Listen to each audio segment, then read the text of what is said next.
Баршаңызға ассалаумағалейкум. Бүгін Құран әліпбиінің 3-ші сабағын өтеміз.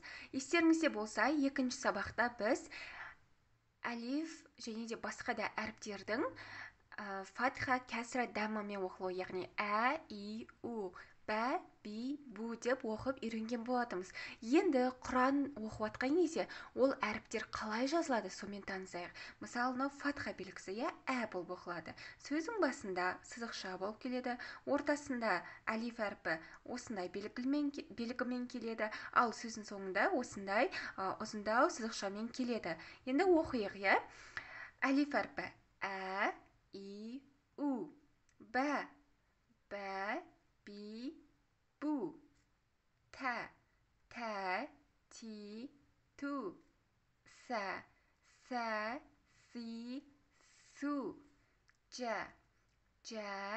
жи, жу, хә, хи, ху, ха әрпі ха, хи, ху, дәл, ди, ду, зә әрпі зә, си, су, ра әрпі ра, ри, ру, сә, си, су, сә, си, су, шә, ши, шу, са, си, су, та, ды, ду, та, ты, ту, за, зи, зу, ға, ғу, ға, ғи, ғу, фә, фи, фу,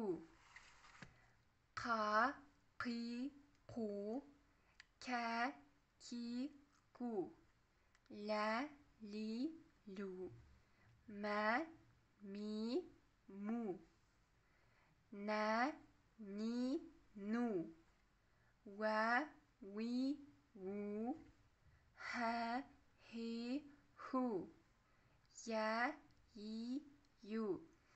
Жалпы Құран оқыған кезде бізде әріптер осылай кездеседі. Сөздің басында осындай, сөздің ортасында және де сөздің соңында.